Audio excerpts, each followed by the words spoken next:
Good evening, everyone. Thanks for joining us. Hello. Go ahead and log in and just start, saying where you're from. Hello. Dawn's here with me. Hello. Looks like we got quite a few people commenting where they're from. We got Virginia, Tennessee, Arizona, Kentucky. Welcome, welcome. Yes, and thanks for joining us. So we'll just wait maybe a minute to get everyone in. People are just rolling in. So we got Alabama, San Diego. I saw Rhonda here. Hi, Rhonda. We'll just wait maybe Caroline to get everyone in. People are just rolling in. So we got Alabama. I'm hearing a feedback. Don, do you have any other device open?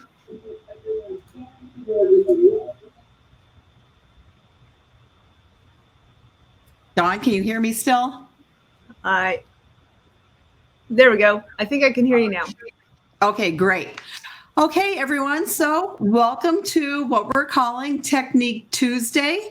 And we're going to take you through the steps of stitching an in the hoop zipper bag. We're going to be using my zipper bag and one of Dawn's cute designs to stitch on the front of it. It's the Crazy Sewing Lady design. Isn't that adorable? So what Dawn is going to do is she's going to show you how to bring her design in using Embrilliance software, place it on the front of the bags, get it centered perfectly because I know some of you struggle with that. And then we're actually going to stitch the bag from start to finish. Is anyone stitching along with us? Kind of give us a yes or no. Hi, Rita. Hey, we got quite a few people on here with us, so that's great. And I see some people already typing in #summer. You want to tell them what that's about, Dawn? Yes, we are going to be giving away at the very end of the evening tonight 2 gift certificates, one to Reen's website, Embroidery Garden, and one to my website, Creative Appliques. So we will have an opportunity to have 2 winners this evening, not just one. And they are going to be chosen live. So everyone needs to type in #summer, and you see that right below, right down there, just like that with the symbol hashtag and the word summer to be entered into the drawing. And you only need to do it one time. There's a program running in the background that is collecting all of these #summer comments. Okay, so a little bit about, ourselves. I think we're going to kind of introduce ourselves before we kind of get going with this. I just kind of wanted to take a moment to say how Dawn and I actually got together. We've never met in person. One day, hopefully we will. But I met Dawn, through the internet by my favorite things event, my yearly favorite things. She wanted to be a sponsor. I said, great. She came on with some fantastic giveaways during that event. And we kind of talked a little bit here and there afterwards and kind of decided we wanted to do something together to present something to you, kind of, where you would learn something and have a fun time. Yes. And I'm so happy to be here. Yeah, it's great. So I'm just kind of watching the comments as they're coming in. So what I want to do is I'm going to, let me see if I can get this figured out here. What I was going to do, I'll just leave the screen like this. So a little bit about me. I'm Reen Wilcoxon, owner of Embroidery Garden. I've been in business for over 20 years now. My niche in the embroidery world is doing in the hoop designs. That's what I create. That's what I kind of specialize in. And tonight we are using one of my in the hoop designs. It's the zippered bag, the 6x10 size out of the set. It's a popular set for me. It does have 11 sizes in it. A lot of you have probably been to my in-person classes. I have taught and traveled across the country. I've collaborated with several companies on different things. I've appeared on It's So Easy TV. There were lots of highlights, in my background and stuff that I'm very proud of. And I'm going to turn it over to Dawn, let her tell you a little bit about herself. And then we're going to talk a little bit about the project, and then we're going to get going. Well, I'm Dawn Chase. I am the owner of Creative Appliques. I have been in business since 2007. I started with an Etsy shop sewing embroidery t-shirts and tote bags and hats and stuff like that. And then I decided I wanted to try my hand at digitizing, and I fell in love with it from the first moment. Just like the first moment I ever turned on my embroidery machine and I saw it stitch out something, same thing with digitizing. So I just love creating designs. I love being able to do new fun things, fonts and designs for the home, designs for birthday shirts. I have in the past gone to Applique Getaway and Everything Embroidery Market, and now I'm enjoying being able to teach virtually. So when Reen reached out to me and asked me to be part of this collaboration, I was over the moon because Reen was one of the first persons I've ever purchased designs from, and I'm totally fangirling here. So I'm very excited to be here. Well, thanks, Dawn. Okay, so let's talk about the project a little bit. Again, it's a zipper bag made completely in the hoop of your embroidery machine. This happens to be the 6x10 size. The bag is fully lined. There are no raw edges inside. There is no visible sewing inside. A lot of zipper bags, you might see like a line on the inside above and below the zipper. I don't like that, so I keep mine very nice and clean on the inside. So there's absolutely no stitching in there. It really is quite an easy process. You know, all my designs come with complete instructions, just like Dawn's do. And, you know, we're going to bring in this design because the bags are blank. They come with stippling on them or they are blank. So you can put anything you want to on them. And Dawn is going to be talking about a really cute set of sewing designs that she has that would look just perfect on this bag. You have anything else you want to add about it before? What Dawn is going to do is she's going to go into showing you how to use Embrilliance and bring the design in first, but I don't know if you want to say anything about, I know Dawn has stitched out several samples that she's going to be showing. So. Yes. And I think that I have sewn other designs in the past, and this one that Reen has is amazing because of, like she said, there's no exposed seams at all. And as you watch the bag sew out this evening, I think you'll be extremely impressed because of how well thought out the design is and how professional it looks in the very end. Well, so thanks, Dawn. So you want to mention too that the bag set that I have that we're using, I've got that on sale right now. It's going to be on sale until June 21st. That's next Tuesday. It's already been on sale during all this advertising that we've done. And Dawn, do you want to talk about what you have on sale?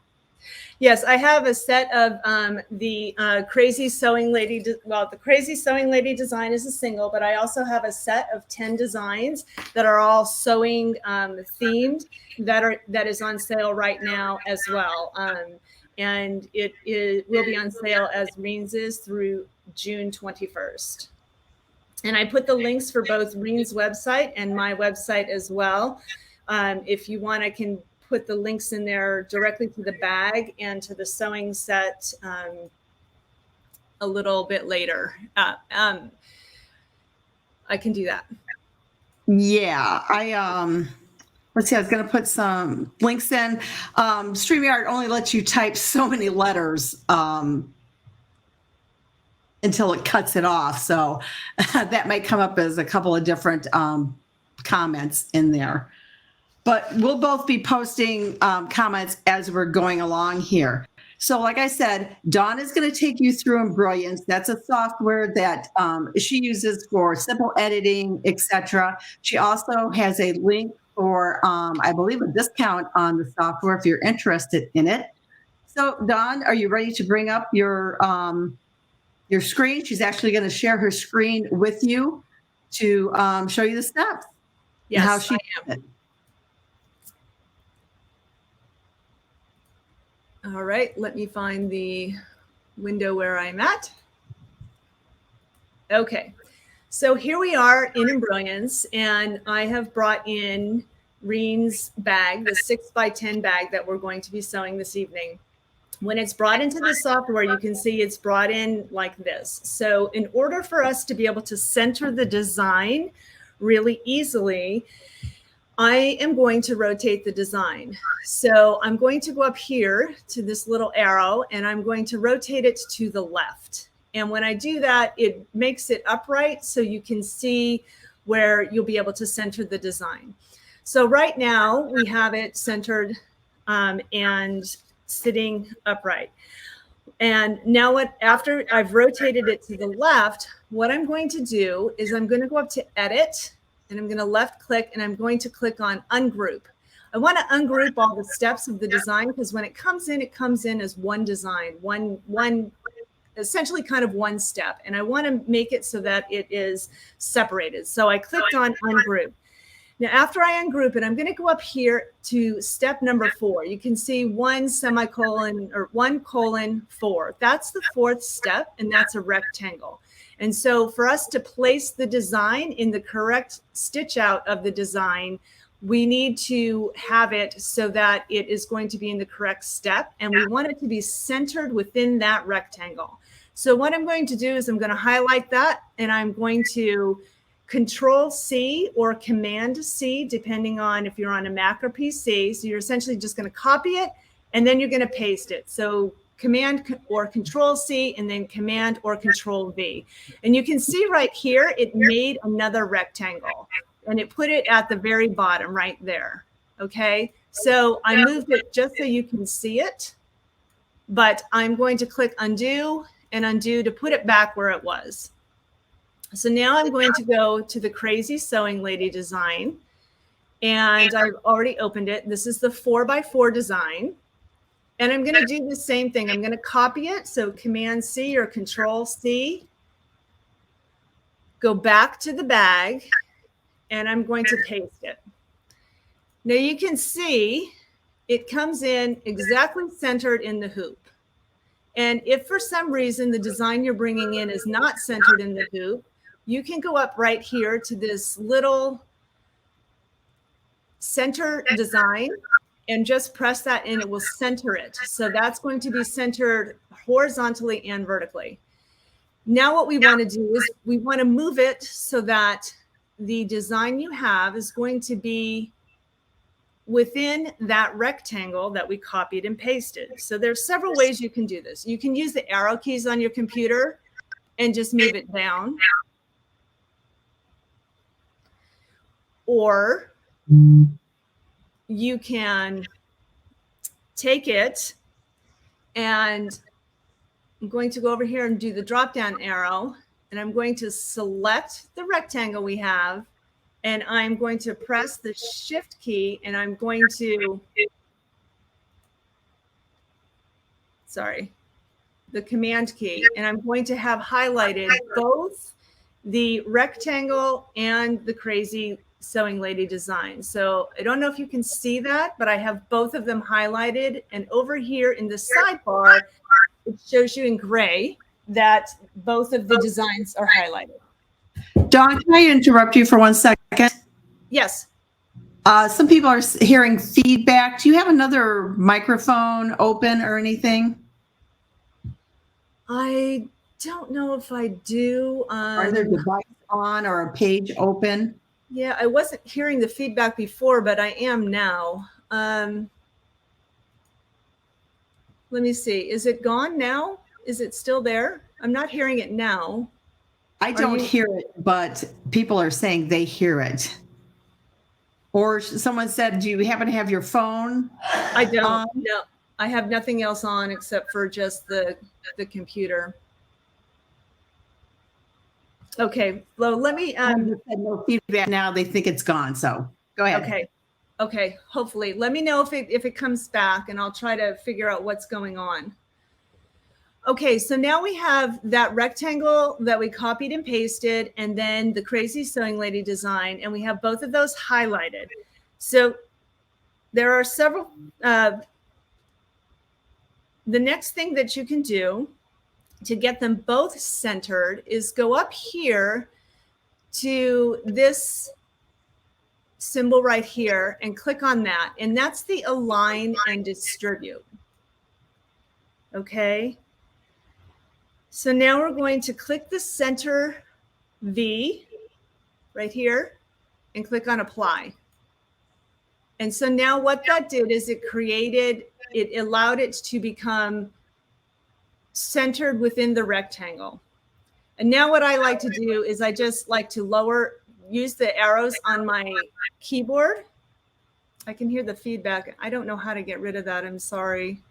And basically take the rectangle down to overlapping the first rectangle. So if you can see, this is the step 4 that we copied and pasted, and this is the second one. Now you can see that the crazy sewing lady doesn't look like it's centered. So what I like to do is just go up here and click 0 and return. Whoops, that was the wrong one. That was the wrong access. So undo is your favorite friend. Just click on undo and it'll put it back there. So I'm going to click on the crazy sewing lady again. And this one on the top is going to get it to be centered on the horizontal axis. So now it is centered. So now that we have it all centered, next what we want to do is we want to make sure we delete that other rectangle that we copied and pasted so that we could center it. So I'm going to select that and I'm going to delete it. And that got rid of that second rectangle. So now I'm going to select the entire design and we're going to rotate it back to, actually take that back. After we deleted the rectangle, I'm going to take the design and I'm going to move it up and put it into the 4th step. So I click on it and move it earlier. Actually, that moved it to the top. Undo that. For some reason, my I can't click on it and drag it up. What you want to do is drag it up and put it in right here underneath. There we go. I got it. So I left clicked on it and I held the left click and I drug it up and I placed it after the 4th step. So that's where we want to stitch it, is after the 4th step. So now you can see we have the first 4 steps of Reen's bag. Then we will stitch out the crazy sewing lady design, and then we will finish with the rest of the bag. So now we want to select all of it. And we want to go up here to this arrow and we want to rotate it to the right to get it back to the orientation that it was when we first brought it in. And now what you want to do is you want to click File. I like to do Save as Stitch and Working File. That way I can play with it. But when you do that, you want to make sure that you rename the design so that you don't overwrite what the original bag of Reen's. So we're just going to call it Crazy Sewing Lady 6x10 Embroidery Garden Bag. And we click Save. So you want to make sure that you have it saved in the format that your machine will read, which is, mine is PES, and I'm going to click on Save. And now you'll send it to your embroidery machine. Okay, that's great. So are there any questions? Okay, someone asked if you were using Embrilliance Essentials or the Embrilliance digitizing software. No, this is Essentials. This is just Essentials. You can do all of this in Essentials. I have Enthusiast as well, but this is something basic that can just be done in Essentials. You cannot do this in the free version or the, what is it? They have 2 free versions, a demo version and an express version. You cannot do this in those programs because you can't save anything. But if you've paid for Essentials, you can do this in Essentials. This is not the digitizing software. Okay, and yeah, Andrea just asked, what parts of Embrilliance do you need to have to do all of these steps? And you just kind of answered that with Essentials. Yes, essentials. And someone's asking, where do we get the designs? The zipper bag design is from embroiderygarden.com. The Crazy Sewing Lady design is from creativeappliques.com. We have put all the links up. We'll continue to post links as we go along. Also remember, if maybe you didn't catch all of that, you can go back and rewatch this on Embroidery Garden's Facebook page, on Creative Appliques Facebook page, and Embroidery Garden's YouTube channel, and Dawn will be adding it to her YouTube channel after it's over. Yes. So are there any questions before we get out of Embrilliance, because we won't come back to it? Someone wants to know if you can do it in an enthusiast, or do you have to have essentials also? Enthusiast. Essentials is the basic. You can do it in the basic program of essentials. Okay, great. Jackie, we are using the 6x10 zipper bag. And Dawn has a set of not crazy sewing design, but of sewing designs that work great for all different sizes of the bags, because there are a ton of sizes in the bags. And we're going to talk about that in just a minute. And Bertie's asking if this design, your Crazy Sewing Lady, is part of a bigger set. Let's kind of take the software out, and we will bring us back up again. Okay, so let me talk now about the zipper bag set. Then Dawn can talk about her designs that fit on the bags, show her samples that she did with different designs on them. And then I'm going to start the process of the stitching the bags. So let me see if I can do this. Okay, great. First button I clicked and it worked. Okay, so this is my zipper bag set, the In the Hoop zipper bag set, which is on sale now until the 21st. You get 11 sizes of bags. So there are there are 6 sizes of square bags. So it's 4x4, 5x5, 6x6, 7x7, 8x8, 9.5 by 9.5. And the rectangle bags are 5x7, 6x10, 7x12, 8x12, and 9.5 by 14. They come with a plain front, which is the design we're using tonight, and with a stipple. It's hard to see because the stipple is the same color as the background, but you have all of those bags in the set. Something else that I wanted to show, these bags, a lot of people who are in my group, etc., they use them to make the candy bags. Now, these bags are made out of real candy bags. So I bought a bag of candy at Halloween. I cut the bag up and I made a zipper bag using actual candy bag fabric. The same one with this, where my friends got the bag from Japan and brought it to me, and I made a zipper bag out of it. This will be a demo probably later on this year, so they can be used for this. I've also done a demo on my zipper bags where I made boxed corners. So you can find this video on my YouTube channel. It was easy to do. I did not change the file in any way. It did involve some machine sewing to get that true box bottom. And by true, I mean, let me show you the inside here. This is how the inside box bottom looks. I mean, it is not just, bringing the seam together, stitching over the triangle and cutting it off. It is a true boxed bottom. You can find that on my YouTube channel.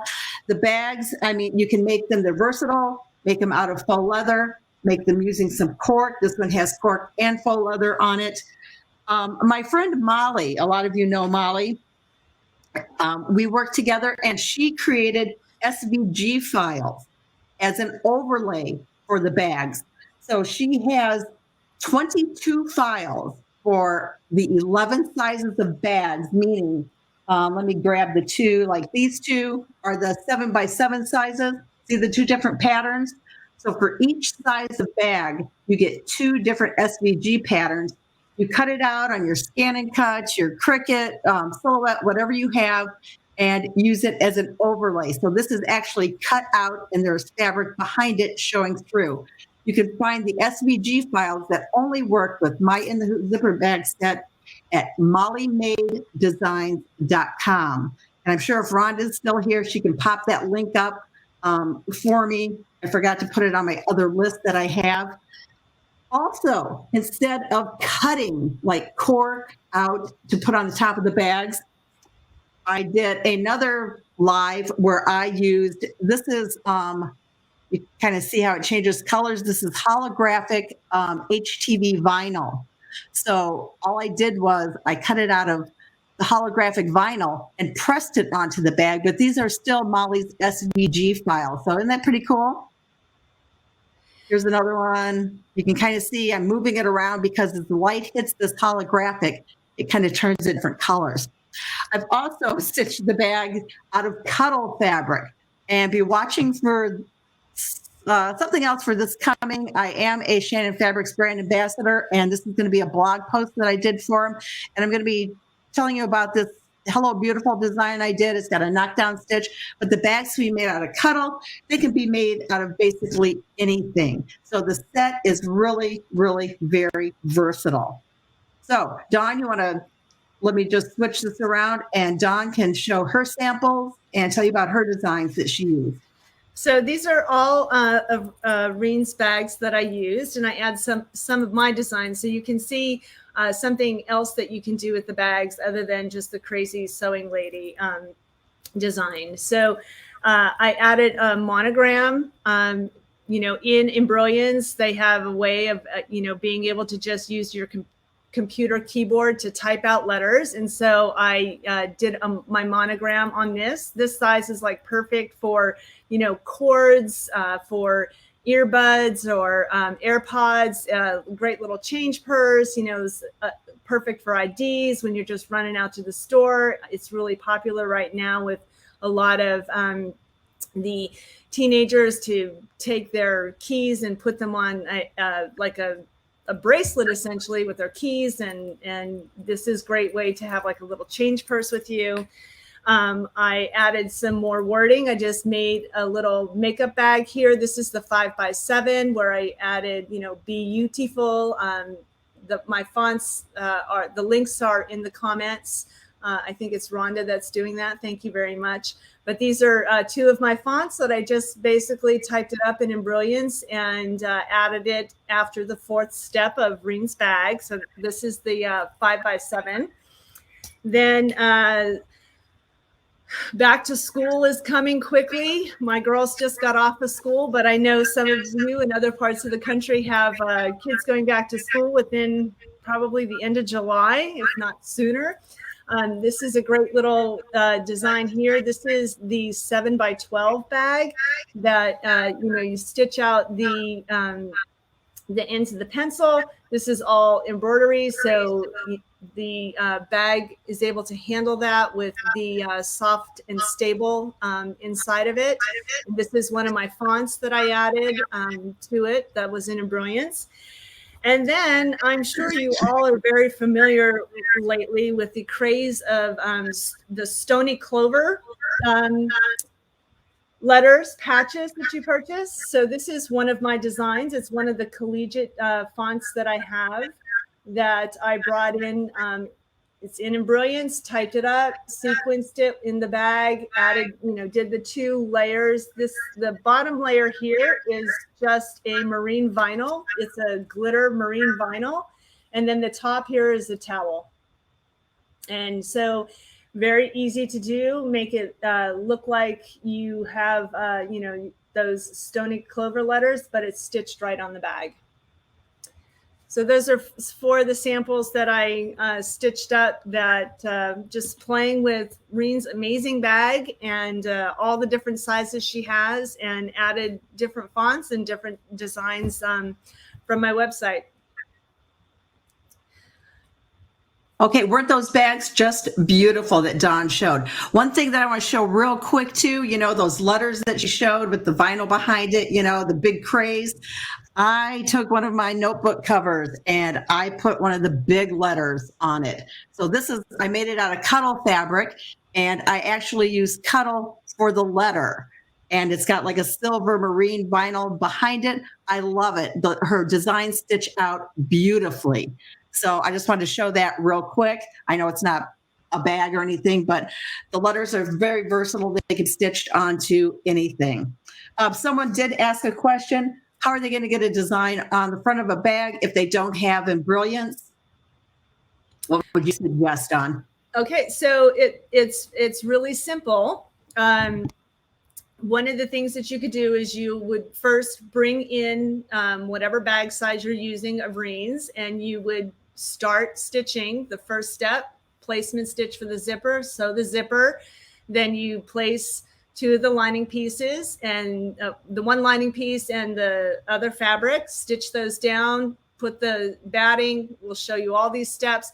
But after the 4th step, what you would do is you would then stop the bag there, go to your machine, load the design that you want to stitch, center it where you need to. So you may need to, if the design is a 4x4 design, you may need to rotate it the correct way on your machine. Try to center it. So the easiest thing probably would be for you to print out the photo of the design you're trying to do and place it exactly, just a piece of paper with the design on it. Put that exactly where you want to on the bag, and then center your machine over it, stitch that out, and then go back to the Reen's bag, starting with step 5, and finish it from there. Okay, and then someone asked about adding the tabs to the bags. Very easy to do. The instructions go over all that. We're not going to be adding a tab tonight. And someone wanted to see the bags with the grommets again. Same bag. All I did was, when it was completely finished, was add a couple of grommets in and add some hardware so it could be attached to like your belt or the top of your waistband of your pants. Very simple, very easy. So I think someone just asked, Dawn, do you have a YouTube video for the vinyl with the letter? I do not. Coming soon. Stay tuned. Okay, so yeah, stay tuned. Remember, follow both of us on our Facebook pages, our YouTube channels. We're both on Instagram, and we both have groups that you can join. All these links, have been posted, and I'm sure we'll get them going again. So I want to start the bag if everyone's ready. I'm going to start it, stitch it up to the point of Dawn's design being stitched. And don't forget #summer. It's right over there in the right-hand, left-hand corner of the screen. And get that in to be entered for the giveaways that we're going to do at the end. All right, so let me... let's see. I'm trying to bring it up here. I'm a little nervous to hit that button. Okay, good. Got it. Some of this technology, we're all new. We're all doing this. I'm going to show you my table here. And of course, my camera decides to pulsate right when I don't want it to. I had this problem earlier. I'll try to get it to stop by getting my hand in front. Oh, thank goodness it stopped. Okay, so this is how the bag is going to be orientated in the hoop. The zipper is going to be over to the right-hand side. I have hooped a piece of the lightweight tearaway, the lightweight tearaway stabilizer. And I think I'm going to switch back to the other camera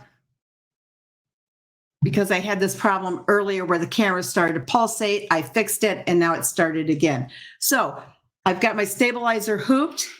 I'm just going to set my hoop over by my machine for now, and I'm going to go over the pieces that we need. We all need a zipper. This one needs to be about 12 inches long. One thing about zippers, do not use any zipper with metal teeth. You all need nylon coil zippers only.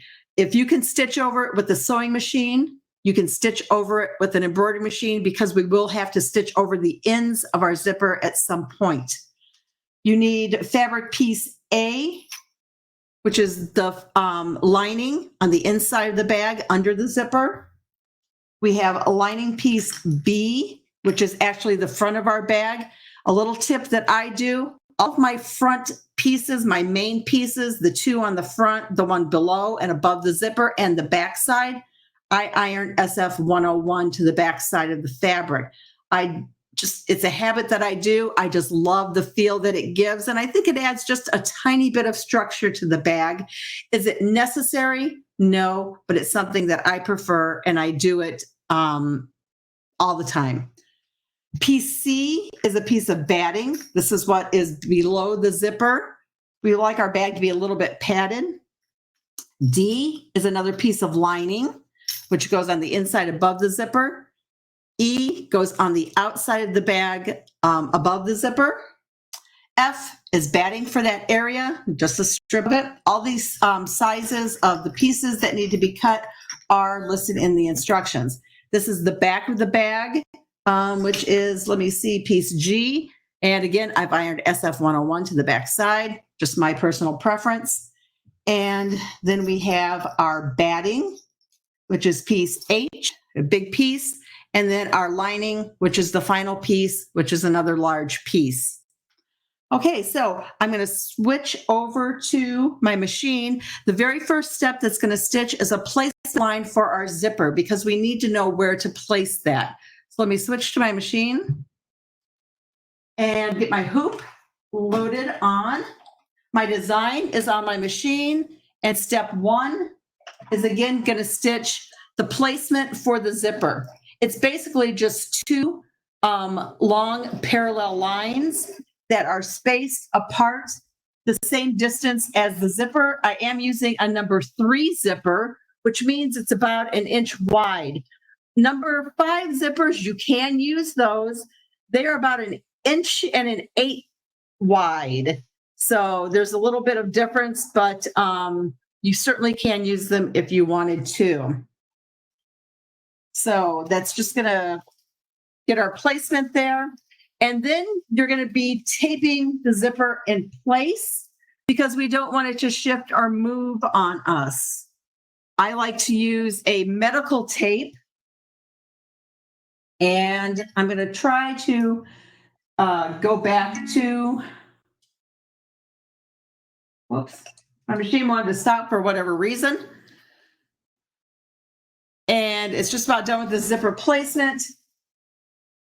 And I am going to try to go back to my table just to see if it quit that pulsating. I don't know, we might get lucky. All right, so here is that placement line that's stitched. And here's the zipper. And it's going to pulsate again. So what I'm going to do, though, is it's going to be easier to show you this, even if it pulsates a little. The zipper is going to be placed with the pull towards the top, and the zipper is placed in between those placement lines. You want to make sure it gets centered in there, and I'm going to be taping it down. And the main thing is to make sure you have it centered in between those lines. Take a little bit of time for it to get even. And I like to put a piece of tape across at the top and at the bottom, and then a couple along the sides. And I only put it about 1/8 of an inch onto the zipper because the next step will actually stitch the zipper in place. You see someone asking about these rainbow zippers. I purchased these from camsnaps.com. I don't think they carry them any longer, but if you Google faux metal rainbow zippers, you'll find them. Okay, so I've got it taped down in place.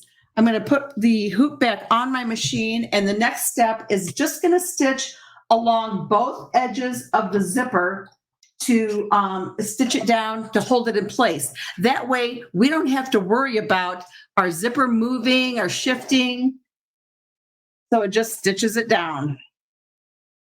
Watch right here. Did you see the machine move over a bit right there? It's supposed to do that. That's actually a centering mark.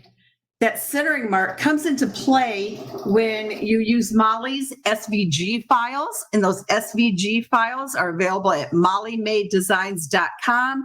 That's kind of how you line those up. You can also use that center mark if you have fabric you're using for the front that has like a motif that you want centered. You can use that centering mark there. All right, so let me change the camera view. And someone's just posted that they love that medical tape. I do too. I use it all the time. It really holds things in place. Now I'm just going to remove the tape that I put on because I don't need it any longer because my zipper has been stitched down. Let me just go ahead and get it off. I might, if you want to, which is always a good idea, if you have your pull, kind of tape it down in place so that it doesn't happen to, slip down and get it anywhere near where the needle might stitch. Okay, so in the hoop designs, a lot of you know you work on the back side of the hoop. And before I move on, I'm going to try to make my camera stop doing that pulsating. I don't know if it's going to stop, but I'm going to turn it to the back side. And I'm going to place my first piece of fabric, which is lining, on the back side of the hoop. I see that Jean's asking, what kind of medical tape is it? I use Transpore medical tape. So this fabric is actually going to go right side down. This is the right side here. It's going down. And I'm going to take one long edge of this fabric and place it even with the edge of the zipper. You can see that edge of the zipper through the stabilizer. You want to center this piece up and down and along that line, and I am going to tape it in place. I'm taping both corners down, and now I'm going to turn the hoop to the opposite side. One thing I do want to say is when you work on the back side of the hoop, especially in all of my designs, I can only talk about my designs. When you look at the pictures on my instructions, my hoop is always orientated in this direction. I have the part that hooks to the machine on the left-hand side. And when I go to the back side, I basically turn my hoop like a page of a book, and now it's on the right-hand side. And this will help you to keep your fabric placements, etc., right and where they should be. So I've got that taped on the back side. Next step is to take my piece B. It's going to go on the front side of the hoop. It's going to go right side down with one long edge, even with this edge of the zipper. And you can see now that you can't see the zipper. It's completely covered. And I'm going to tape it in place. It's important that you get your pieces taped down. And now it's time to stitch the next step, which basically is going to stitch these two fabrics, that lining piece on the back and the fabric on the front, to the edge of the zipper. Now, we all know when you are working on the back side of the hoop and you take the fabric or you take your hoop to the machine, you want to make sure that that fabric on the back side did not slip, it didn't fold over, that it's where it's supposed to be. I am using, someone's asking what size tape I use, what width. Right now I've got the 1/2 inch, and at times I even tear that down to a 1/4 inch. It doesn't matter if you use the tape that is a 1 inch or not.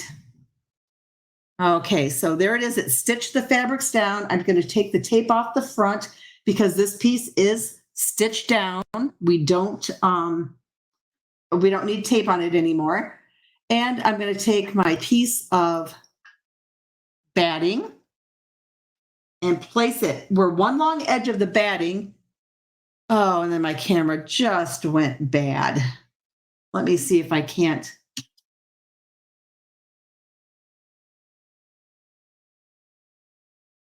Oh, it's one of those things. There we go.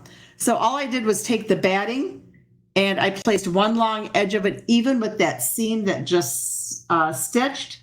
And I'm going to take the fabric and fold it over. Now at this point, I would like to press. I'm not going to right now, but normally I would press this down. I am going to put a couple pieces of tape on it just to make sure that it stays down. What the next step is going to do is it's actually going to baste my fabric in place. It's going to baste around the 3 sides. And I do that because if you want to add a design, it helps to keep your fabric nice and flat. And, if it's stitched down, it's nice and tight, it's going to stay there, and you're going to get less puckering or anything, maybe if you attempted to do a dense design. It's also going to put a triple stitch right here along the edge of the zipper. So let me get that under the machine. Got to be careful not to bump my camera because I got a camera right between my hand and the machine. Okay, and I'm just going to kind of hold the fabric here a little bit, kind of smooth it down. Like I said, it is going to baste around here first. And then after it bastes, it will do the, like a triple stitch underneath the zipper.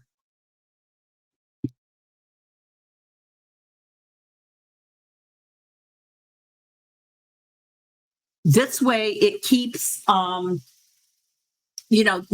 it this way where my lining fabric is still here. It wasn't folded under yet. This is what keeps that stitch that's happening right now from not being seen on the inside of the bag. So after this stitches, we don't do anything with the lining right now. If you were not adding a design, you would be folding the lining on the backside over. But at this point, if you want to add a design to the bag, this is when you do it. When it's just like this, the lining still stays up because if we folded it down at this point and you stitched a design on the front, it would come and be seen on the inside of the bag. So the lining stays where it's at. And now at the front of the hoop, this is the time to stitch your design. So are there any questions before we move on?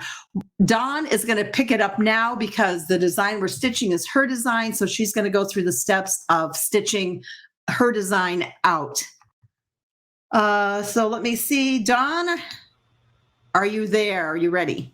Yes, I am ready. Okay, let me get out of here. So what we're going to stitch now, the first steps is going to be the C, some of the thread, and the word sewing.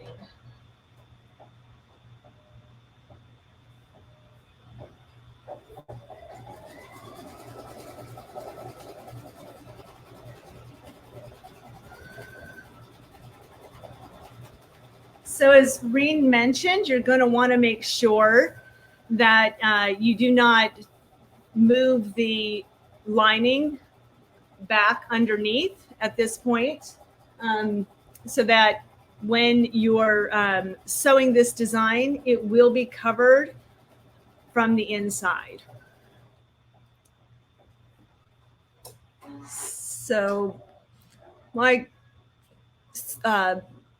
camera keeps freezing a little bit, but it ends up catching up. So hopefully, right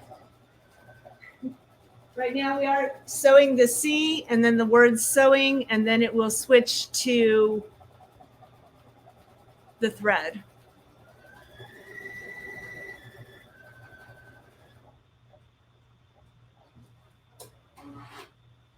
Okay, she's having a little problem with her camera right now. It's lagging behind. It is actually sewing, but the screen has frozen. Just give us a little time here. Be a little bit patient. She's just going through the steps of stitching the design out right now.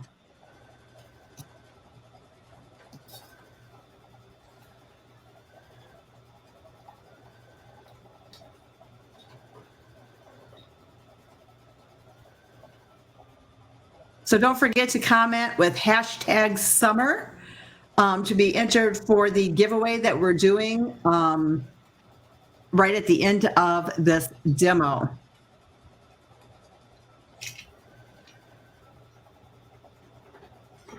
Dawn, are you still there? Yeah, it is. Okay, great. It is sewing. It's just, I'm going to see if I can switch the camera over, switch the cameras. So that's what I'm trying to do right now. See if I can get the other camera over here. And okay, so while you're doing that, I'll take you off for a second while she's going to try and switch your cameras around. You know, don't we all love technology? There's, you know, we can be doing this. We practiced, everything was great. And then you go to do it live and then, you know, some things pop up. So I see people are typing in their hashtag summer. That is for the giveaway that we're going to be doing later on. 2 gift certificates, both $20, one to my website, embroiderygarden.com, and one to Dawn's website, creativeappliques.com. Yeah, Norma, we are a little bit brave to be doing this live because you never know what's going to happen. Okay, Nancy's asking, at what point do you enter the embroidery design on? So for this particular bag, for my bag, and it would be for any of the sizes because they all have the same steps. This was actually step number, I'm checking my screen here. We did 1, 2, 3. It's step number 4 is where you would want your design to begin to stitch. Now, if you don't have software that will reorder the design and you add a design to your machine, we all know that it adds the design at the bottom of the list, right? So when you got to the step where the design needed to start stitching, you didn't have software where you could reorder the design. You would have to advance your machine down then to where the design started, stitch your entire design that you wanted to be on the front, then use your reverse key and go back up through the design to get back to the step that you had left off on the bag.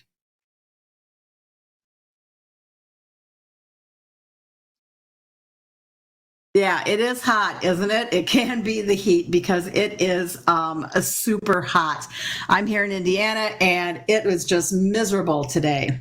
We had a bunch of storms come through and it's just been really, really miserable. I do have another bag I can show that this one I stitched. I actually added a wrist strap to it. I made an adjustable strap. Kind of wear it crossbody style, and it will be like on, point. You have it on.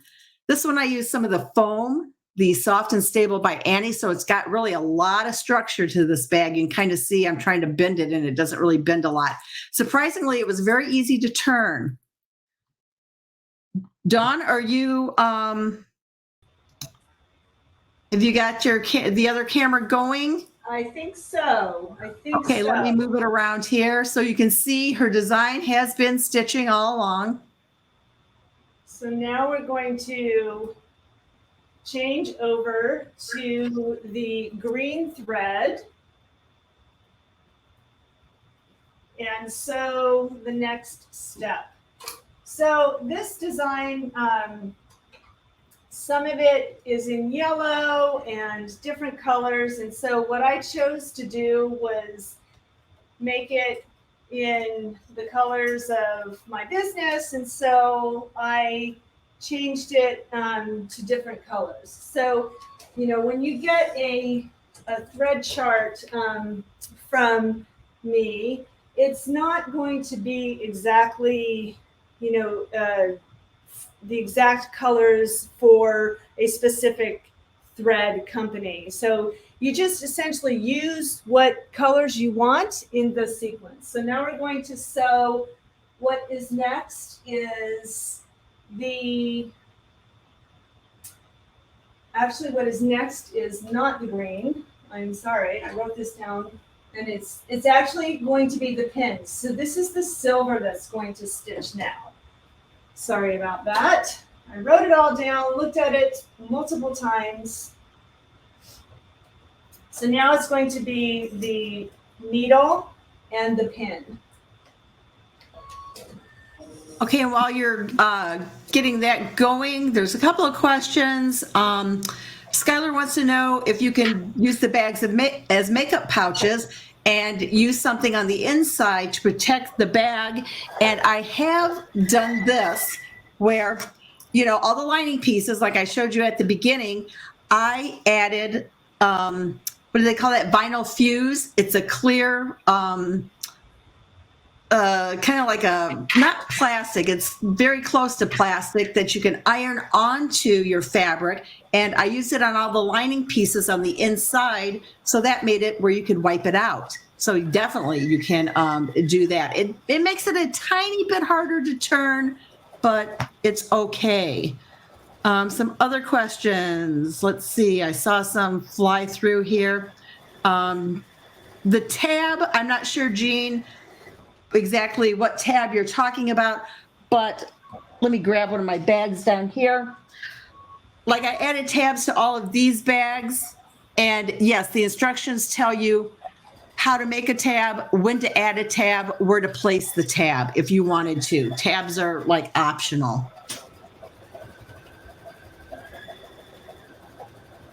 Okay, Patricia wants a luminaire. Dawn, you just got the luminaire, didn't you? I did about a month ago, and I have been having so much fun playing with it. It's just amazing.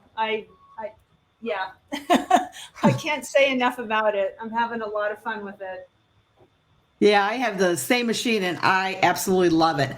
Marcia says you could use PUL fabric for the inside. You very well could. That would be a great choice too. If you don't know what that is, it's the fabric they use to make like diaper covers with. So it's kind of waterproof, and that would be a great choice if you wanted to, excuse me, if you wanted to have the inside of the bag where you could wipe it out. So yeah, hashtag summer. That's what you're going to type in to be entered for the drawing coming later on. Connie says, now I know why she had trouble with the order of her stitch out when she did a different design of mine. She has Premier Plus, which is a Viking software. And you got to be careful with that Viking software and with Viking machines because they have something called color sort on them. And if you happen to have it turned on in your software or on your machine, it's going to combine steps. That's a huge problem. I probably respond to this question, at least, twice a month with people using that software or the Viking machine. Embrilliance also does that as well, and it's a setting, so you have to make sure that you have that turned off for, it's when you do in the hoop projects or applique designs, you do not want to color sort, because if you color sort, it could combine steps and it could make things all out of order. And then you're going to be messaging Reen and I saying, this design is messed up. So make sure you're not color sort. I get, and it is because color sort is turned on. Never, ever, ever color sort in the hoop designs. And Karen's here. She said she got her luminaire at the last Embroidery Garden event I did with Meisner's out in Sacramento, California. I remember that, Karen. And she says she's loving her luminaire. Kathleen says that if you heat vinyl, it makes the bag easier to turn. I think she means like with a blow dryer. Just gently warm the vinyl, and it will make it easier to turn. So right now we're sewing the third step from the design. So the first step we did the C and the word sewing and the top of the pin. And then the second step was the metal or the silver part. So for the needle and the straight pin. And now we're sewing the third step, which is the letter R and the curlicue at the bottom and the bobbin thread. Yeah, this design is very, it's very colorful. It's got a lot of different options. I'm gonna try to hold mine up. I don't know if you can see it. I'm on the small screen, but so you can use it to match any of your fabric that you want to use on the bag. It's a really nice design that has a lot of options. It's stitched out really well. On mine, you probably can't see it that well, but for the needle and the bobbin, and the pin here, I actually used King Star metallic silver thread, and it stitched beautifully.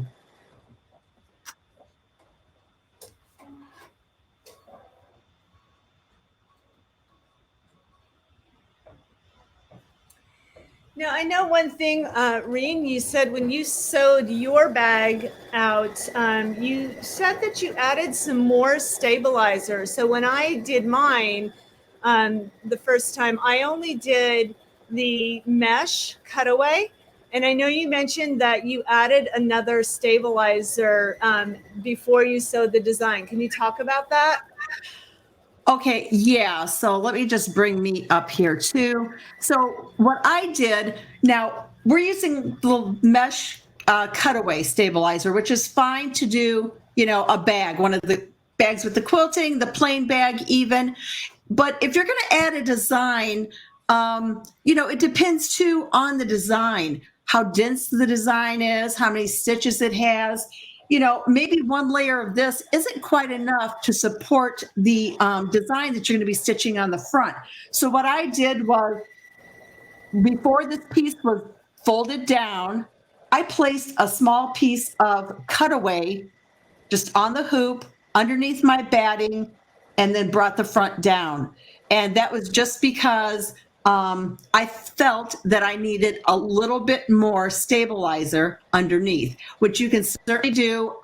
Just because the design says, use polymesh, it's saying to use whatever stabilizer for that design. So for the bag design, it's perfectly fine, but you're going to add something to it, which it has more stitches in the bag design, because if you look at the bag design itself, there's very few stitches in the hoop designs, especially ones that don't already have a design on them. So, kind of think about it and think, if you need something extra, don't be scared to add that little bit of extra in it.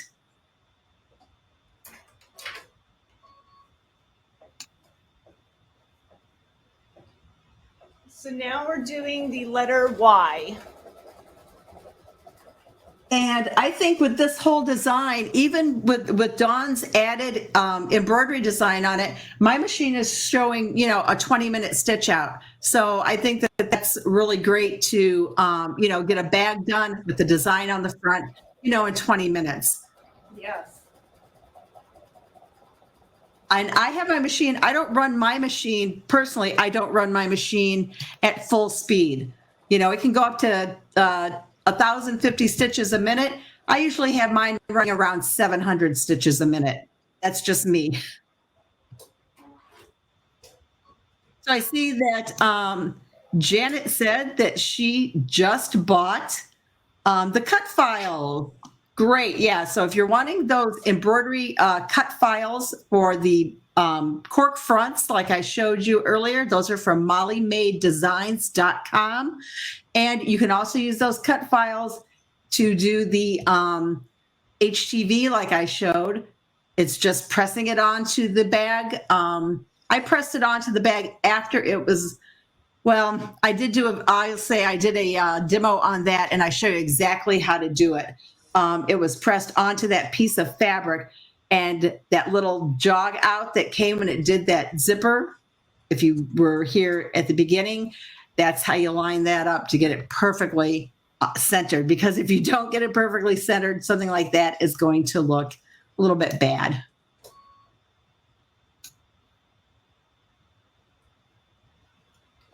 So what step are you on now, Dawn? on, I think it's the fourth step. I don't know why my machine does not want to thread right now. And I've tried this before. I think I need to have it looked at, even though it's a new machine. I don't know why. Sometimes it threads it and sometimes it doesn't. Okay, so now we are back to, what did I press? My elbow hit something. There we go. Oh no, that's not where You've we gone want. back to the beginning now. Oh, no. Okay. Oh, it did. It did. Okay. So here we go. Where is it? Return.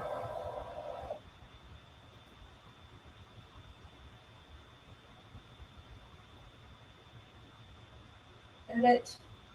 Nope.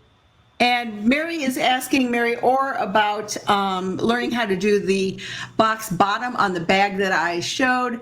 That's on Embroidery Garden's YouTube channel. Just go to YouTube, search Embroidery Garden, and you can see it's called the boxed bottom zipper bag. You can watch that.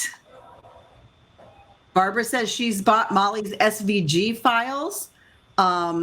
That's great. And I saw the bag that she made. She used the HTV like I showed. And let's see, Arlene bought the cut files too. Well, Molly's going to be a happy girl tonight.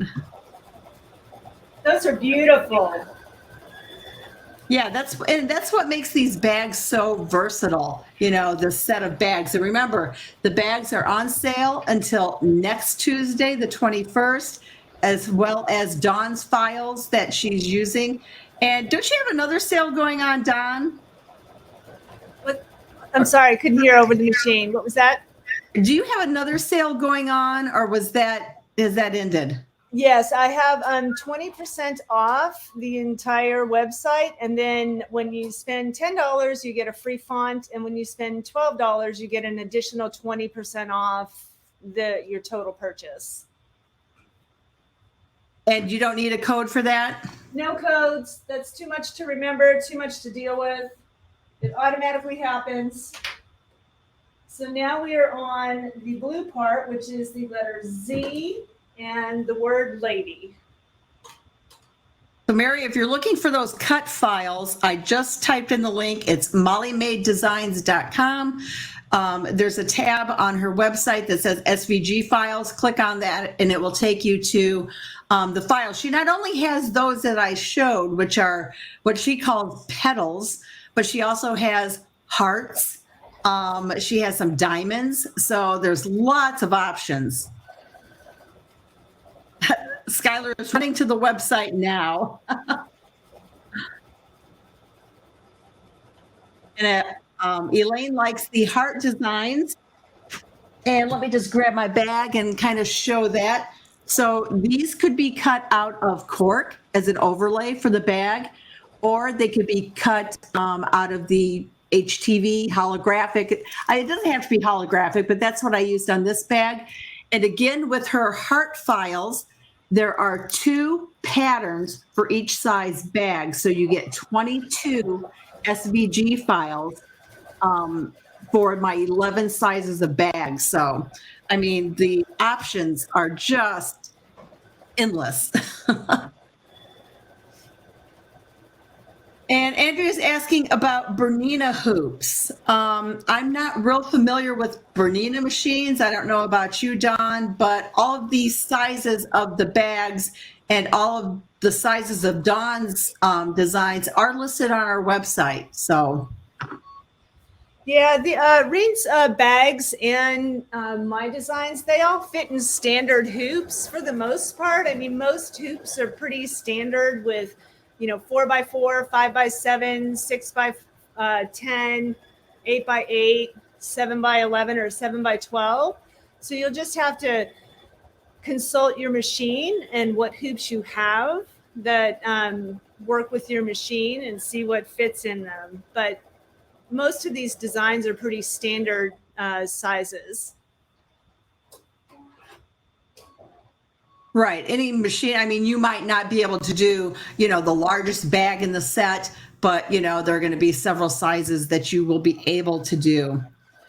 Someone just said that machine has the largest size hoop is 8x12, but know that Bernina is the only machine manufacturer that they have oval hoops. So when you are stitching a rectangle inside of an oval, know that oval cuts off corners. So you more than likely aren't going to be able to stitch my 8x12 size bag in that hoop. So, you really have to know your machines and know their stitchable field. And by stitchable field, I mean, how big of an area the inside of your hoop is, but you cannot measure the inside of your hoop to get that measurement because the needle and the foot have to have room to travel around on the inside, meaning your machine is not going to stitch all the way to the edge of the hoop. It won't do it. It has to have extra room. So, you can find this information out if you don't know it, probably from your dealer. And now I think we are at the step for the curlicue, for the thread that comes off of the needle at the top. And again, my automatic threader is not wanting to cooperate. It happens to all of us, ladies and gentlemen.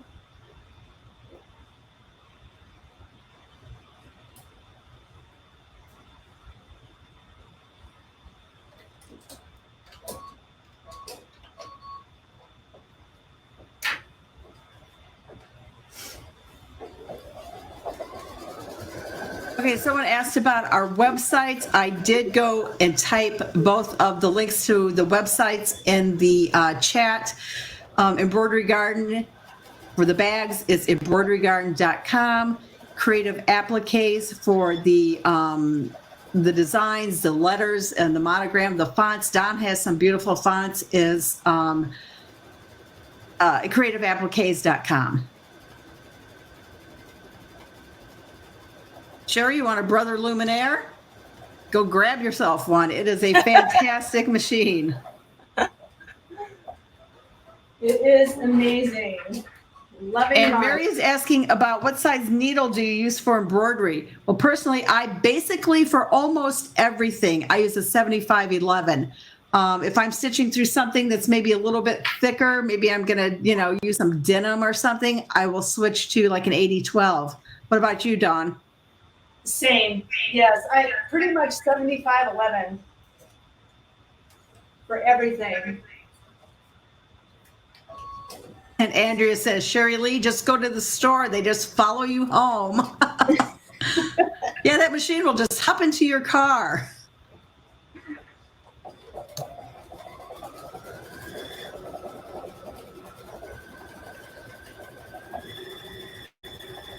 So what step are you on now, Dawn? I am on step 8. So Step 8. you are almost done. Almost done. The next step is going to be, well, we have the top of the bobbin left, and then we have the outline for the button.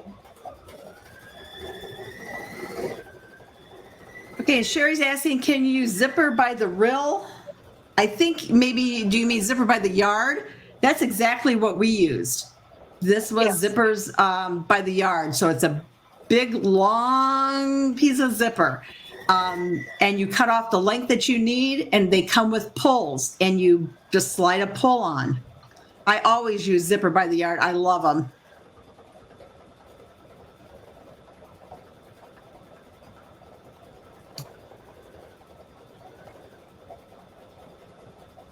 And Mary loves to use the zipper bags to personalize them in any way. Yeah, you saw Dawn's samples that she had earlier. I mean, anything goes. I just love them.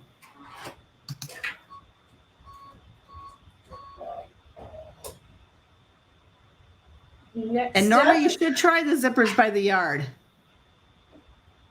This is the first time I've used them, and they are amazing. I am definitely hooked. And Marion is asking if you can watch this later. Yes, you can watch the replay on Embroidery Garden's Facebook page. You can watch it on Creative Appliques Facebook page. You can watch it on Embroidery Garden's YouTube channel.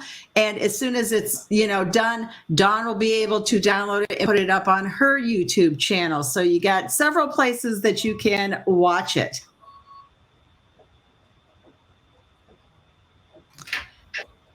And let's see, Mary is asking about the, let me bring hers up here. The zippers, number 5s or number 3s. So I kind of went over that a little bit earlier. A number 3 zipper, if you don't know, is just really just a basic zipper, a regular zipper. It's about an inch wide. The number 5 zippers, they are more like about, it's either, I think it's 1.25 inches that they are actually. They're 1.25 inches wide. Now, I've done a little video too on a trick that I use when I use the wider zippers. I've used them in my bags and they have stitched fine. I'm looking to see if I actually have one right here that I used a number 5 in on my samples. I don't, hold on one second. No, I don't have one that right here by me, but I have used them. And let me kind of show you. Let me just kind of draw this out a little bit. Okay, so that first step stitched just 2 parallel lines for your zipper placement. So if it's a number 3, they're about 1 inch apart. So to use a number 5, what I do is I go ahead and I stitch the placement line out. And then after I take the hoop off the machine, I get a ruler and I measure out 1/8 of an inch beyond these 2 lines on both sides. And I take my ruler and I redraw the lines. So now my lines, I have a placement for a number 5, and I just place the zipper down in there, tape it in place like I did earlier, and stitch it out, and it's fine. Okay, so we are finished stitching, and now we're going to go and continue with the next steps. So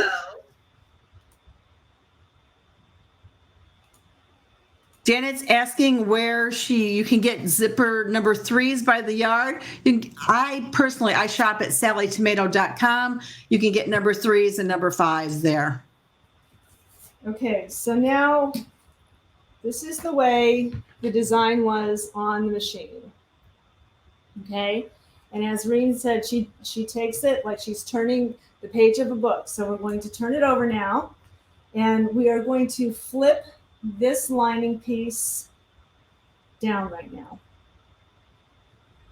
And we're going to tape it out of the way.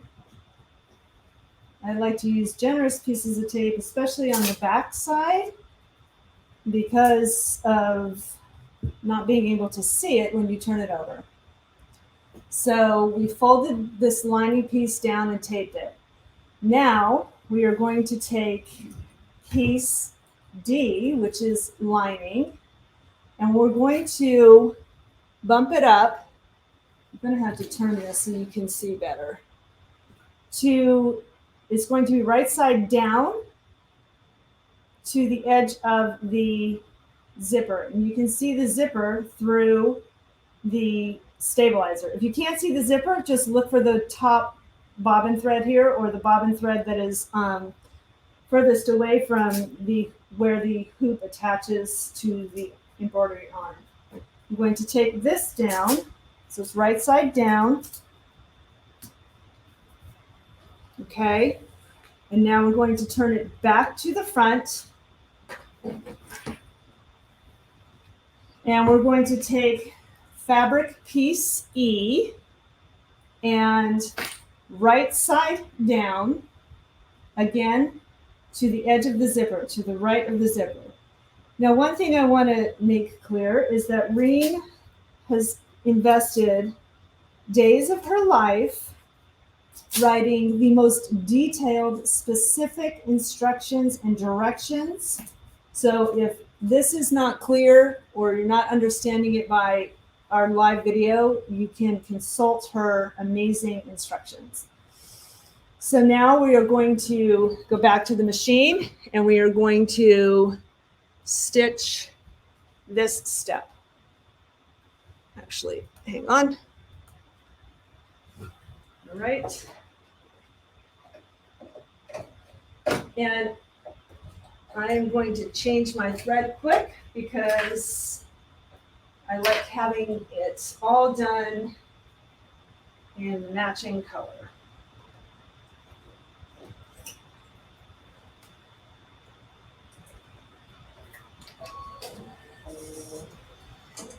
All right.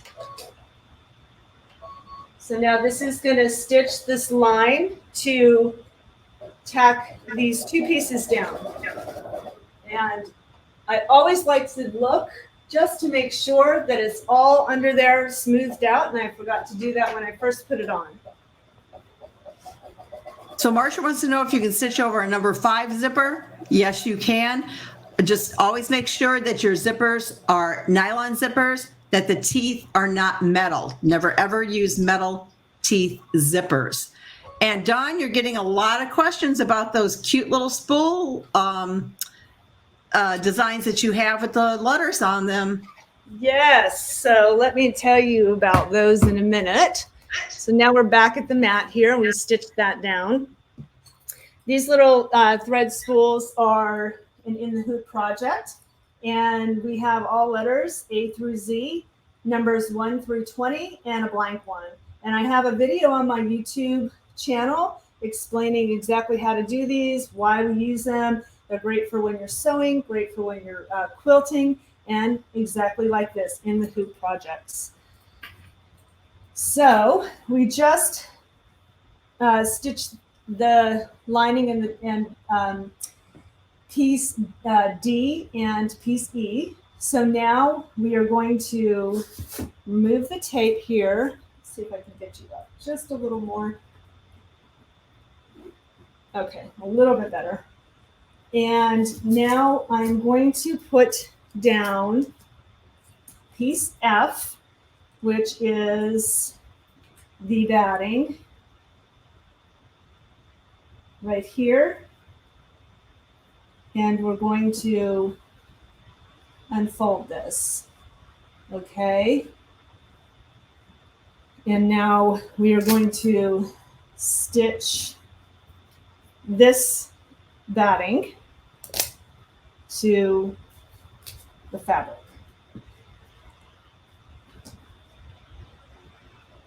Is that correct, Reen? I'm not out of line.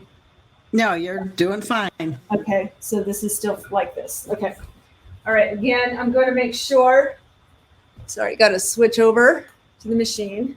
So making sure that this batting is still exactly, the lining is exactly where it needs to be.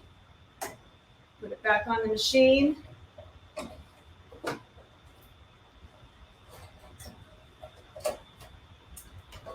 And stitch away. And Dawn, you're just using regular batting, right? No, this is the soft and stable. Okay, yeah, someone just recognized that. Yeah, it's the thicker stuff. I really like how it gives it the shape and structure and form to these larger bags.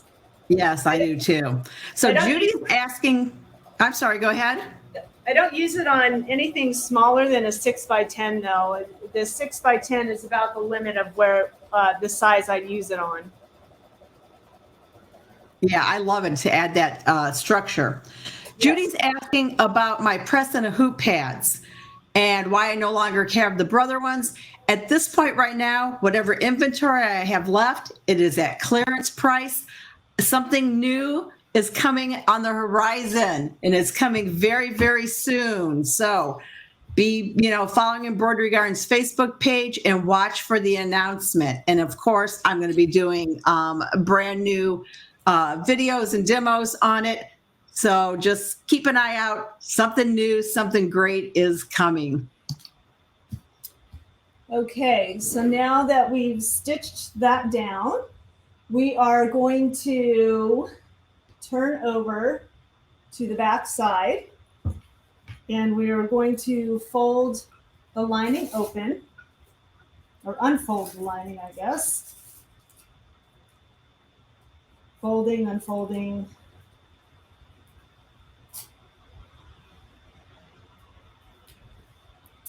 And now we are going to trim away the stabilizer from behind the zipper. So. Now this part gets a little scary for some people, but look how easily Dawn is doing that. The most important thing is do not cut into your zipper.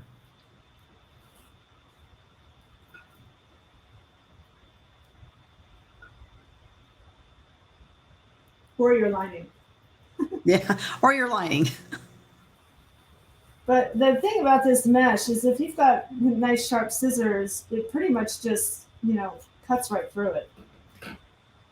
So we've trimmed away the stabilizer now from the zipper. Now we're going to go to the front, and this is a very important, vital step. We need to unzip the zipper. Can you see me? You can't see me. I'm going to unzip the zipper about halfway. Okay, so you don't want to take it all the way to the end here or past the end, because you're going to be stitching around this part and you don't want to be stitching on the zipper. So if you put it here in about the center part, it will stay out of the way. So now this is the part that someone was asking about earlier about adding hardware to the bag. And I just have a little piece of vinyl here. If I was going to add this part, I would definitely have a piece of the fabric that I stitched together.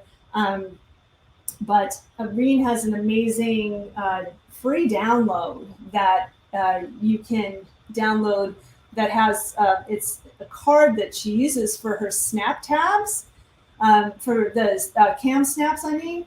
And she talks about the width of the fabric that you need and the length of the fabric. And it's just extremely detailed, and it's completely free. Like I downloaded that last weekend, and I played with it, and I was absolutely amazed. But I just wanted to show you that this is where you would add the hardware in. You can put it, covering the zipper here at this point. But the most important thing is you want to make sure that the ends are out, the raw edges are out on the outside, and that the hardware is closest into the zipper, so that when you flip the bag, it's correct. Because if you put it this way, you're going to have this inside your bag, which could be cool if you want it to, clip on keys or something like that. That could be a cool idea. However, you will have a raw edge here. So that's something to be aware of. Okay, so that's the step that you would add the hardware. Now, the next thing we're going to do is we're going to take piece G, which is our fabric piece, large fabric piece, and we're going to put it right side down here. And then we're going to take our batting, which is piece H, and put it right on top of that. And you can tape this down. I don't tape the first piece because it's going to be underneath the batting, and I'm just going to have it essentially right here. So underneath it, so it'll be secure. So now we're going to go back to the machine and stitch this together. Or it's a line. Sorry about that. Since I moved the camera now, it's okay. So I also like to make sure that I still have all the lining out of the way and smoothed out and smoothed down. And Marcia is asking if you can do this on a designer Ruby and Epic. You can do any in the hoop design on your machine as long as it fits inside of your hoop.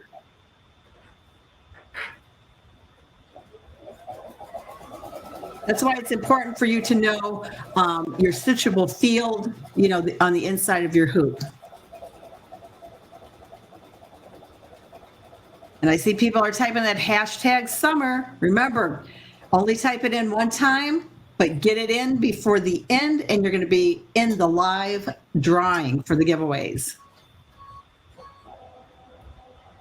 Okay, we are now on the final step for stitching. So back to the mat. And now we are going to turn the hoop over to the back, and we're going to take the lining piece I, and we are going to turn it right side down. So it's going to be right side down. So the right sides essentially will be together. Right side closest to the stabilizer, wrong side out up towards you or towards the bed of the machine. These really go so much faster when you're not talking so much. I mean, honestly, it said the whole stitch out was going to be 20 minutes, but I guess we talk a lot. We like to socialize. All right. And I'm going to just use one more piece here. Taped down, right side down, back to the machine, and it's going to stitch the final step.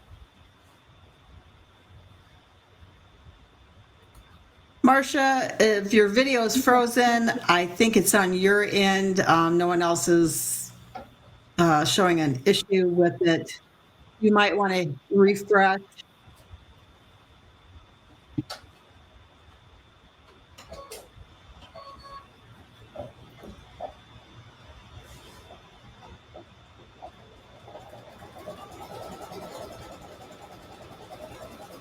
So one thing I do want to say on the last step of my in the hoop bags, the one that, stitches around to stitch the bag together, I usually on any of my bag designs, I'm using a triple stitch. And it's a stitch that kind of goes back and forth 3 times. That's why they call it triple stitch, because it's a very strong stitch. I want the bags to stay together. And, when you're turning it and you're starting to poke out corners and, push out seams, I don't want you to accidentally, push through anything. So on all of my designs, I'm using a triple stitch for this step right here that's going around.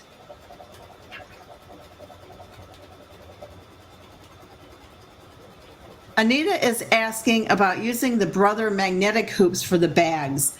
I've done my bags. I haven't used the Brother magnetic hoop, but I've used Dimes magnetic hoops. Like there's, I've got one right here, like they're Snap Monsters like this. And I've done in the hoop designs on them.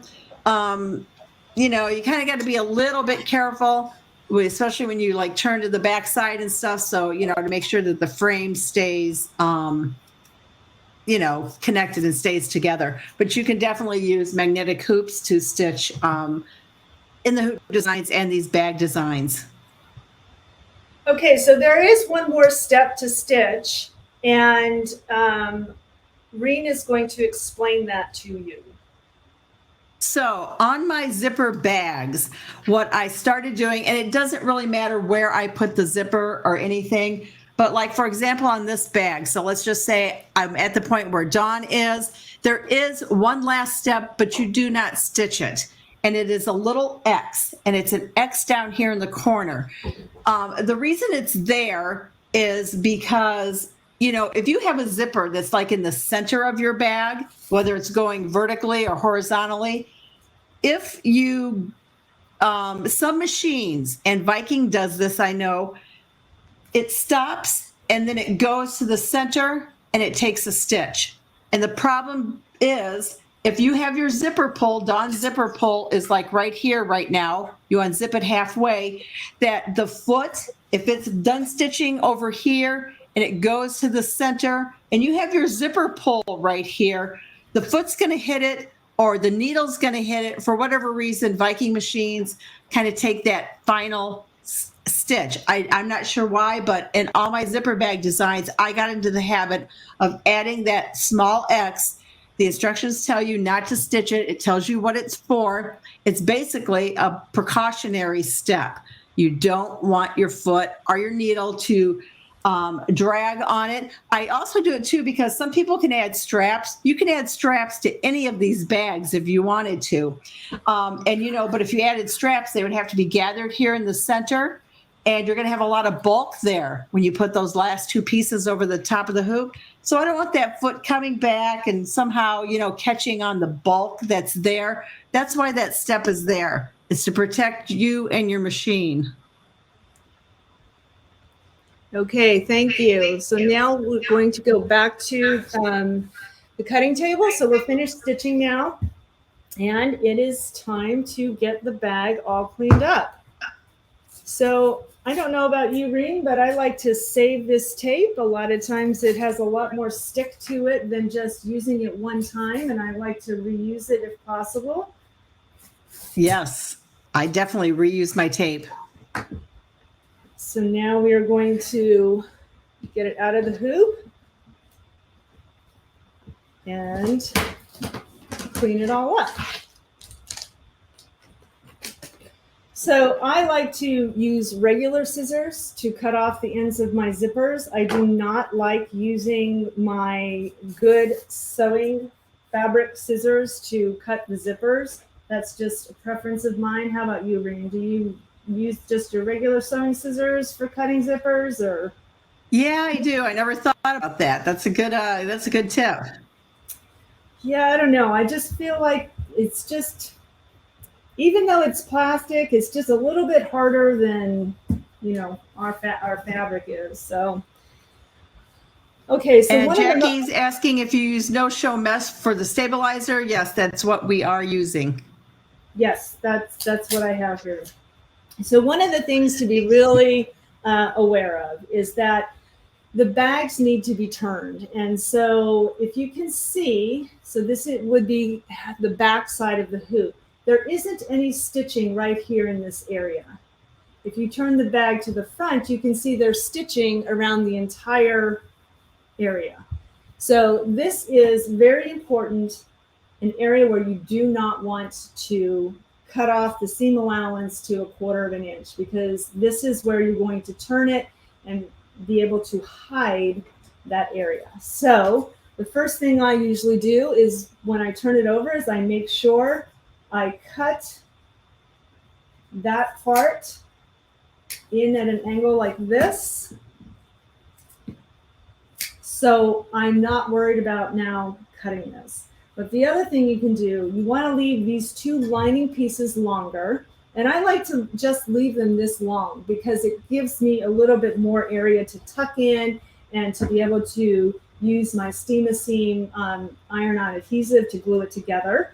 But I like to cut this area first so that when I go back around the rest of the bag, I'm not worried about, this area is already taken care of.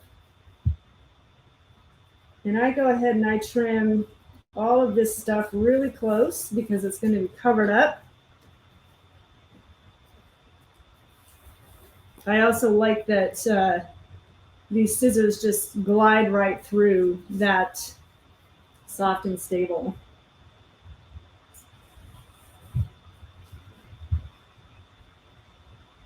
And now we'll go through the rest and cut the rest of it.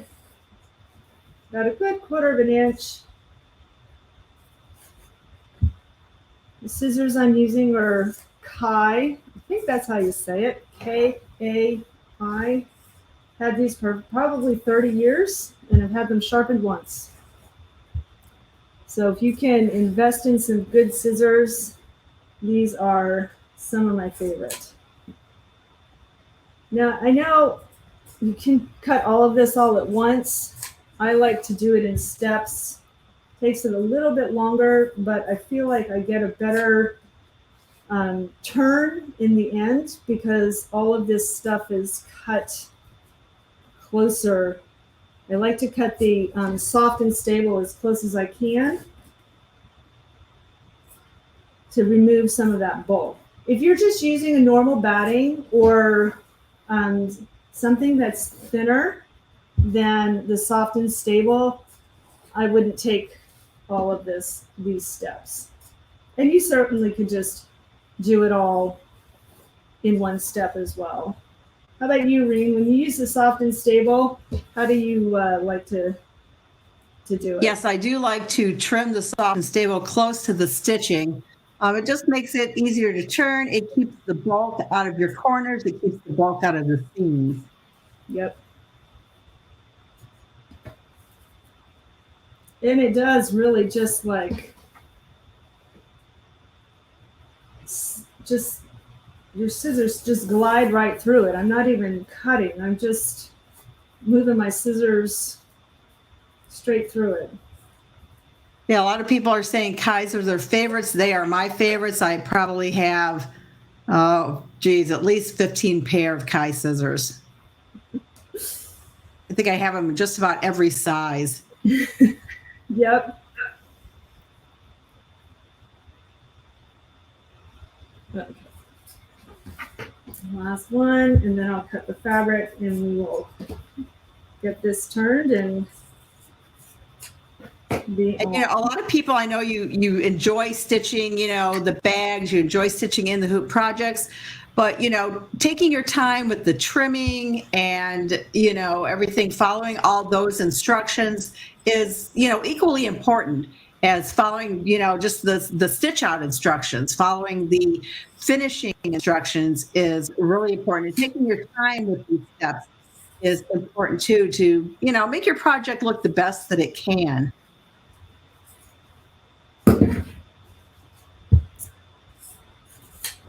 And then on the corners, a nice 45 or degree angle trim there. Okay, so now we have it all trimmed up and we are going to turn it. And so this is the only area that you can get through to turn it, the area that was not stitched. And I think the thing that I love about Reen, she gives you a nice large area to turn the bag. So you're not struggling to try to, turn it and not ripping the fabric. Because sometimes when you go, if the area is too small, you can't get the bag turned, and then you're ripping your lining. So I know I like to poke these on this time when I just have the lining, and then also again when I turn it inside out. So there we go. It's all done. How do you think? How do you like it? Just kidding. Just kidding. Yeah, Marcia's asking if you trimmed a 1/4 inch. So it's kind of like Dawn has little bit of a different technique for trimming. My technique is, listed in the instructions, but, your bag's going to turn out beautiful.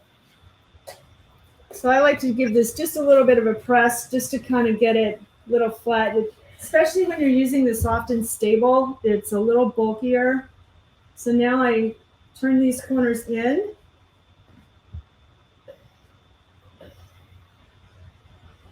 Yes, I always press after that first turn. Make sure your corners are out as nice as they can be. And I give it a press just like Dawn did. And once I get that all shoved in there, I press it again. And I had my piece here and it disappeared, of course. Where did it go? It's probably in this mess. Okay, we'll get another one. And so Jill said sometimes she steams the bag before turning to make it a little bit easier. I've done that too. One thing you got to be a little bit careful about is, if you use a cotton batting, sometimes, applying that steam like a warm and natural is going to shrink it a little, pucker it a little. I've got to the point where I like to use a poly batting when I'm going to, use batting. I use a poly batting. It's a thin, low loft. I believe it's Quilter's Dream is what I've been using. Okay, so we got this steam seam 2 in there. and it just is not wanting to cooperate with me tonight. It's all the humidity here in Virginia that is like causing it to just be like sticky. See this? It just keeps poking out, like back in there. And Jackie, if your screen is frozen, try refreshing. Everything is looking fine on this end. Okay, so that was not the best, but it's all With closed. the idea. So if you want, you can also just hand stitch this, but I'm against hand stitching, so I like to use the adhesive. And so now just open the zipper and turn it right side out. Andrea wants to know what part of Virginia you're from. She's in Great Falls originally. Well, I'm not from Virginia, but I currently live here. I'm originally from Pennsylvania. We are a military family, so we move all over. Finally, we're going to be stopping in the next week because my husband is retiring after 28 years of service. But right now, currently, we are on the peninsula down in Yorktown. Nice. And thank him for his service. Oh, thank you. 28 years. That's quite an accomplishment. Yes, it is. Amazing, amazing. So I still have a little pieces of thread here that because the needle wasn't threading correctly, but there you go. This is there's Look how cute it turned out. What do you think? Are you going to try I love it? Did you sew it with us? Did you try it with us? Are you going to watch later? We would love to have you share all of your projects with us. Share it with us on our all of our social media. Tag us because we would love, love, love to see all of your beautiful work. That just turned out fantastic. Yes, it's an amazing bag. I love Reen's bags, and my goodness, like how many bags are in that set? You just cannot go wrong. Yeah, you got 11 sizes. So I always kind of say it's the only bag set you ever need. Pretty much, yeah, absolutely. I mean, because with blank bags, you can put anything you want on the front, and we all have a computer full of designs that we can add to anything. That's right. We do. Okay, are there any questions about anything that we did today? Remember, you can always go back and rewatch this demo. Did everybody comment with their hashtag summer? Yeah, don't forget, because we're almost done here, and we're going to be picking the winners live. And so once, if you are a winner and you win my gift certificate, then just, contact me via, the website. There's a contact us button. Same thing with Dawn. If you win hers, you can, contact her via her website and claim your prize. Yes, absolutely. So I see all of the hashtag summers coming in. Here's a question. She has a son-in-law that wants me to recreate a hunting pouch for him. Is it difficult to create these in the hoop things that you make? Are you asking about like digitizing them? Because that's a whole different ball game, for me. I look at each project that I do, and if you go to my website, you're going to find hundreds of in the hoop designs. Each one, it's like a brand new thing. To me, they're puzzles that I have to kind of figure out, the steps that I need to complete to end up with, the product that I want. So it's really it's a long process. It's you just kind of have to have software that you're comfortable with and learn your software, basically. Yes. Okay, so I see all the hashtags coming in. I'm going to try to share my screen, and I guess we could pick some winners. Yay! Okay, let me figure out which button I press again. That one wasn't it. That one wasn't it. That one's not it. Okay, here it is. Of course, it's the last button that I press. And let me get, okay, here's the giveaway tool. Whoops. Oh my gosh. Oh my gosh. Oh my gosh. Oh, it didn't save it. No, you know what I did? This is all my fault. Sorry, sorry, sorry. When I do my demos, I use the hashtag garden. For this, we're going to use the hashtag summer. I put in the wrong hashtag, completely my fault. What I'm going to do is I'm going to go back through all the comments. I'm going to have to go through YouTube and the Facebook things, and I'm going to have to put them in there manually and draw a winner. I am so sorry. That is completely my fault. Well, So we you know will. what I'm going to do? I'll go ahead and I'm going to give away 2 $20 gift certificates to my website. Hopefully that'll, make everything great. You know what? Hold on 1 second, just 1 second. And okay, everyone start typing in hashtag summer. Just everybody type it in, type it in, type it in, type it in. I just changed it. It's picking up codes right now. Get your hashtag summer. Anyone who is still on here, keep doing it because this is a live giveaway and it's for the people who basically stayed with us to watch it to the end. I'm going to give you a couple minutes here to get your hashtag summer in. That was one thing that I completely went over my head because I use a different hashtag when I'm doing it. I still see them rolling in, so let's just let them roll in. There's a lot coming in. I'm so glad There's that a we lot got together and did this. Even with the few difficulties we had, I think that it went off great. I think so. I think everybody enjoyed it. I'm seeing wonderful comments. The bag turned out amazing. Thank you for a wonderful demo, ladies. Excellent job. I haven't sat at my embroidery machine in years. I can't wait to try this myself. Never done in the hoop projects before, and I can't wait to try this one.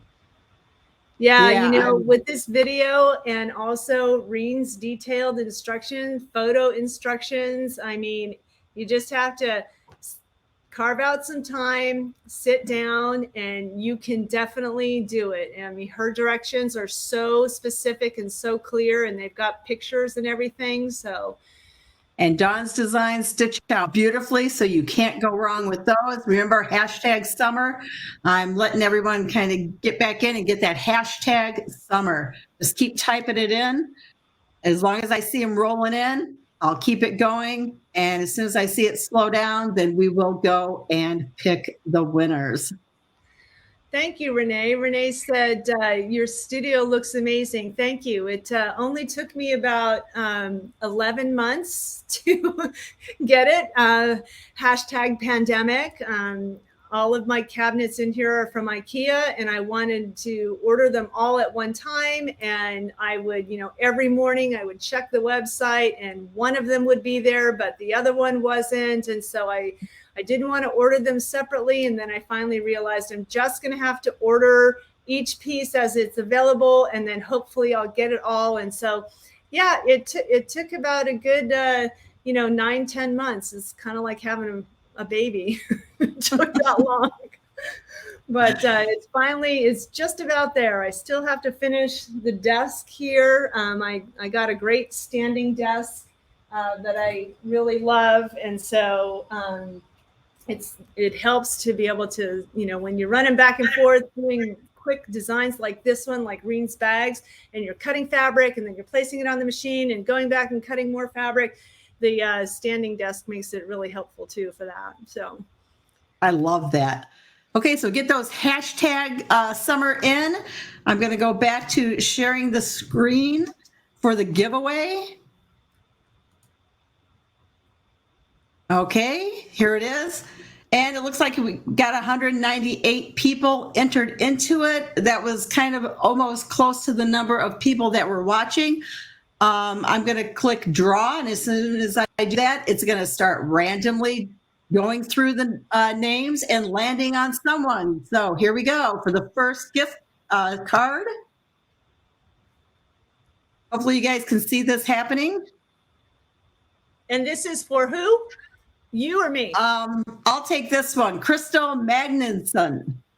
You got a $20 card to embroiderygarden.com. So either email me at support@embroiderygarden.com or use the contact us button on my website. So I'm going to draw again. This one is for the $20 gift card to Creative Appliques. Here we go.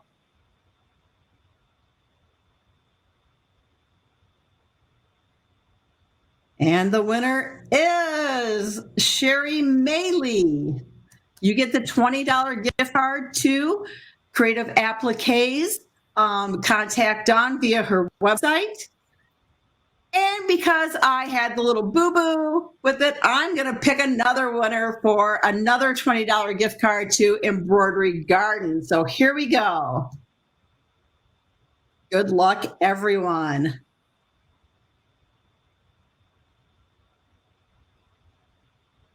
Sherry Pearson, you got the $20 gift card to Embroidery Garden. Contact me and I'll get you your gift card. So will Dawn. So I want to thank everyone for joining us. I had a great time. I did you too. guys did too. I did too. Let us know if you enjoyed it, and if you would like us to do it again. We would. I would surely like to do it again as well. So. Yeah, maybe Dawn and I will get together again and come up with another project for you. Remember, winners, contact us to claim your gift cards, and we'll get them out to you.